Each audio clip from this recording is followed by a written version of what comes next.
नमस्कार दोस्तों, कैसे हैं? आज बहुत दिन बाद मैंने कुर्ता पजामा डाला है, पहना है, मतलब सॉरी पहना है भैया।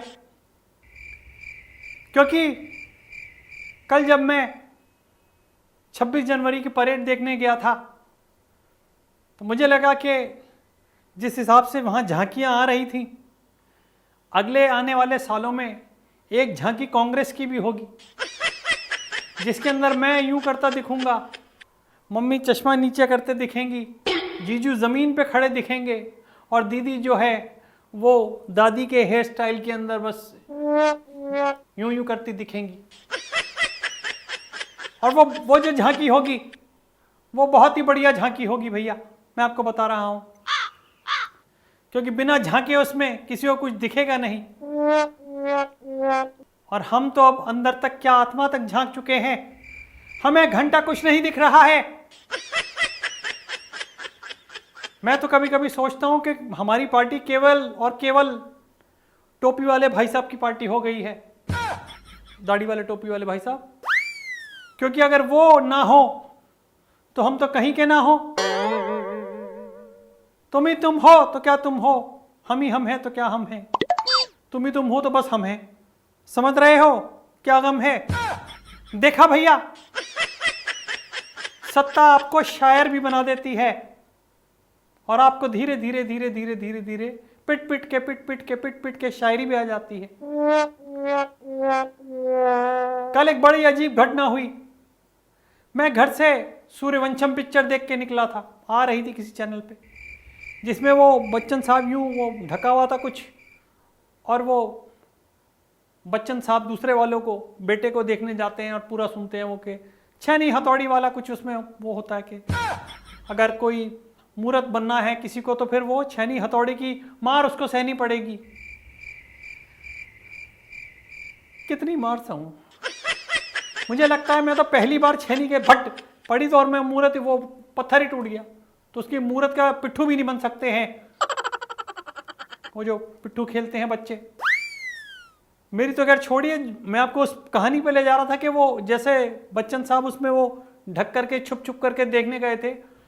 कल मैंने एकदम देखते देखते मैं सेल्फी ले रहा था तो देखा मेरे पीछे इतने बड़े मुंह वाले खड़गे साहब हैं और उन्होंने अपना मुंह जो है वाइट कलर के गमछे से ढका हुआ है। मैंने उन्हें कहा भैया क्या कर रहे हो? तो बोल रहे हैं कि देखिए सर, कहीं पे मुंह दिखाने लायक तो रहे नहीं हैं, कम से कम यहाँ पे इस तरीके से बैठेंगे कोई हमें पहचान नहीं पाएगा। कहता आप भी ढक लो। मैंने कहा भैया मैं ढकूं या उघाड़ू, उससे फर्क क्या पड़ता है? कलर इतना प्यारा लेके पैदा हुआ हूं कि कहीं से भी निकल जाता हूं तो पहचान लेते हैं लोग, और अगर उससे भी नहीं पहचानते हैं तो मेरी हरकतों से पहचान लेते हैं। उस दिन बच्चे ने मुझसे कहा कि अंकल आप बड़े होके क्या बनोगे? मेरी आंखों में आंसू आ गए। मैंने कहा और कितना बड़ा होऊंगा। आगे बच्चे खाना खा रहे थे तो मैंने पूछा बेटा खाना कैसा है? कहता अंकल मुझे लग रहा है कि इसमें नमक कम है, जरा आप टेस्ट करोगे? मैंने ये उंगली इसमें डाली और टेस्ट करके बोला, मैंने कहा नहीं इसमें नमक नहीं। उसने कहा अंकल आपको इसीलिए पप्पू कहा जाता है कि आप हरकतें ही ऐसी करते हो। ये क्या था? यूं डाली इसमें उंगली और टेस्ट कर रहे हैं, क्या है ये? मैंने कहा बेटा दिस इज माई वे। जब मैं एक तरफ से और दूसरी तरफ से तो फिर ये भी टेस्ट ही है। समझ रहे हैं आप? समझे भैया? बच्चे ने कहा कि तेरे से बड़ा तो मैं हो चुका हूं मन में, पर उसकी मन की बात मैं सुन ली, क्योंकि जब से मैंने मोदी जी का मन की बात सुनना शुरू किया है तब से मुझे लोगों की मन की बात समझ में आ गई, और इसी वजह से मैं अब दोबारा कुर्ते में आ गया हूँ। टी शर्ट मैंने बदल ली। उनका कि क्या आदमी है ये, टी शर्ट में घूमता रहता है, सर्दी नहीं लगेगी तो क्या लगेगा, और उसी वजह से आप कहीं के नहीं हो। तो मैं आपको बता रहा हूं, कल मैंने गणतंत्र दिवस होता है, इंडिपेंडेंस दिवस था क्या कल? हाँ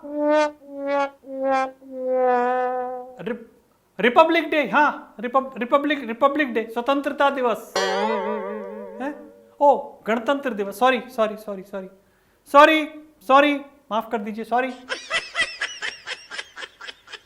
उसके उपलक्ष्य में गया था मैं, वहां पर देखा सब चीजें, इतना पैसा खर्च कर दिया है पूछो नहीं।